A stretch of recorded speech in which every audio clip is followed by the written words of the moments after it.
जय Shri Krishna friends, welcome to Harimukund. आइए आज श्रीमद् भागवत पुराण के तीसरे स्कंद का 10वां अध्याय शुरू करते हैं। इसमें मैत्रेय जी ने विदुर जी को ब्रह्मा जी के द्वारा बनाई गई 10 प्रकार की सृष्टि का वर्णन किया है। विदुर जी ने कहा, मुनिवर, भगवान नारायण के अंतर्ध्यान हो जाने पर संपूर्ण लोकों के पितामह ब्रह्मा जी ने अपने देह और मन से कितने प्रकार की सृष्टि उत्पन्न की।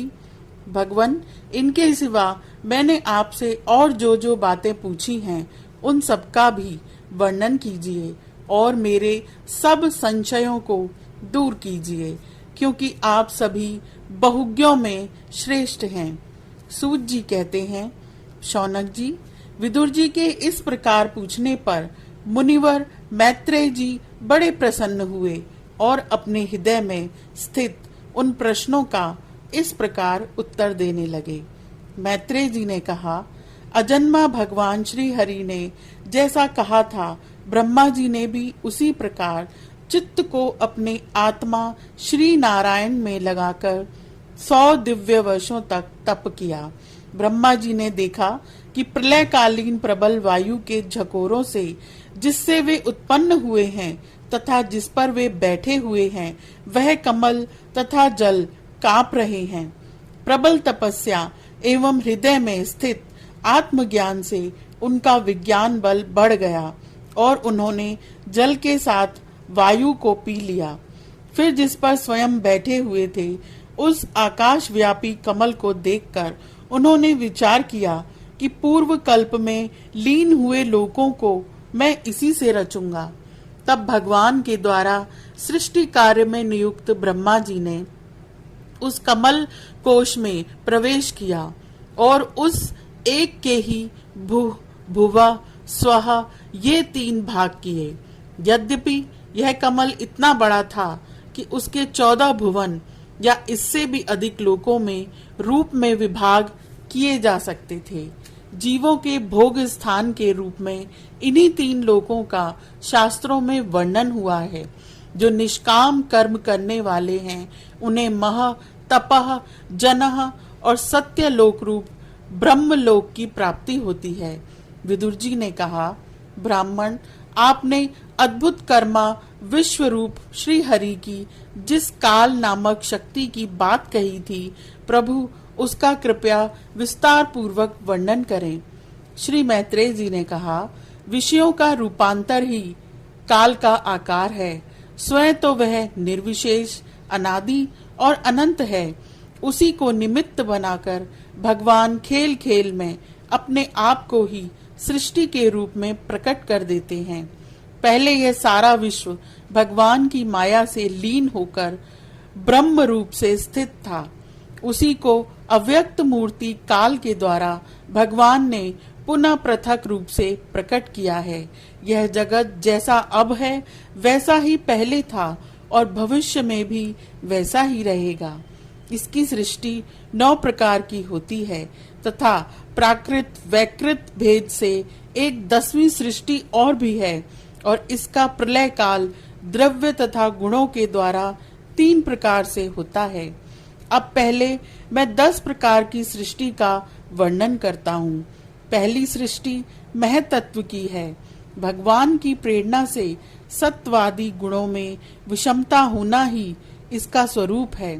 दूसरी सृष्टि अहंकार की है, जिससे पृथ्वी आदि पंचभूत एवं ज्ञानेंद्रिय और कर्मेंद्रियों की उत्पत्ति होती है। तीसरी सृष्टि भूत सर्ग की है, जिसमें पंच महाभूतों को उत्पन्न करने वाला तन्मात्र वर्ग रहता है। चौथी सृष्टि इंद्रियों की है। यह ज्ञान और क्रिया शक्ति से संपन्न होती है। पांचवी सृष्टि सात्विक अहंकार से उत्पन्न हुए इंद्रियाधीष्ठाता देवताओं की है। मन भी इसी सृष्टि के अंतर्गत है। छठी सृष्टि अविद्या की है। इसमें तान मिश्र, अंधिता मिश्र, तम मोह और महामोह ये 5 गांठें हैं। यह जीवों को बुद्धि का आवरण और विक्षेप करने वाली है। ये 6 प्राकृत सृष्टियां हैं। अब वैकृत सृष्टियों का भी विवरण सुनो। जो भगवान अपना चिंतन करने वालों के समस्त दुखों को हर लेते हैं, यह सारी लीला उन्हीं श्री हरि की है। वे ही ब्रह्मा के रूप में रजोगुण को स्वीकार करके जगत की रचना करते हैं।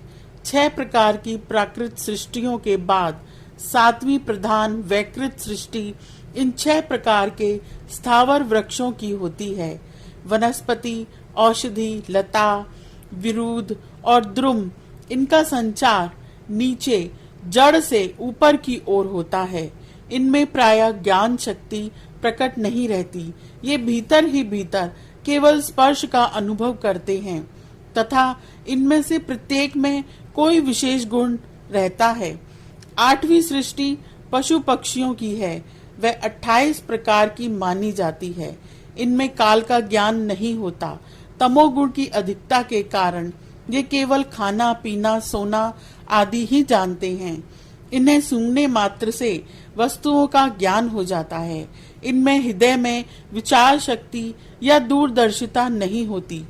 साधु श्रेष्ठ, इन तीर्य कोगों में गौ, बकरा, भैंसा, कृष्ण मृग, नील गाय आदि, भेड़, ऊंट आदि ये 2 खुर वाले पशु कहलाते हैं। गधा, घोड़ा, खच्चर, गौर, मर्ग, शरफ और चमरी ये 1 खुर वाले हैं। अब 5 नख वाले पशु पक्षियों के नाम सुनो। गीदड़, भेड़िया, बाघ, बिलाव, खरगोश आदि, कछुआ आदि, कंक, बगुला, गिद्ध, बटेर, बाज ये सब आदि उड़ने वाले जीव पक्षी कहलाते हैं। विदुर जी, 9वीं सृष्टि मनुष्यों की है। यह एक ही प्रकार की है। इसके आहार का प्रवाह ऊपर मुंह से नीचे की ओर होता है। मनुष्य रजोगुण प्रधान, कर्म परायण और दुख रूप विषयों में ही सुख मानने वाले होते हैं। स्थावर, पशु पक्षी और मनुष्य ये तीनों प्रकार की सृष्टियां तथा आगे कहा जाने वाला देव सर्ग वैकृत सृष्टि है तथा जो महत तत्व आदि रूप वैकारिक देव सर्ग है उसकी गणना पहले प्राकृत सृष्टि में की जा चुकी है। इनके अतिरिक्त सनत कुमार आदि ऋषियों का जो कौमार सर्ग है वह प्राकृत वैकृत दोनों प्रकार का है। देवता, पितर, असुर, गंधर्व, अप्सरा, यक्ष, राक्षस, सिद्ध, चारण, विद्याधर, भूत, प्रेत, पिशाच और किन्नर, किमपुरुष, अश्वमुख आदि भेद से देव सृष्टि 8 प्रकार की है। विदुर जी, इस प्रकार जगत कर्ता श्री ब्रह्मा जी की रची हुई ये 10 प्रकार की सृष्टि मैंने तुमसे कही है। अब आगे मैं वंश और मनवंतर आदि का वर्णन करूंगा। इस प्रकार सृष्टि करने वाले सत्य संकल्प भगवान श्री हरि ब्रह्मा के रूप से प्रत्येक कल्प के आदि में रजोगुण से व्याप्त होकर स्वयं ही जगत के रूप में अपनी ही रचना करते हैं। यह अध्याय यहीं समाप्त होता है। आज के लिए इतना ही। Please like, share and subscribe my channel. Thank you.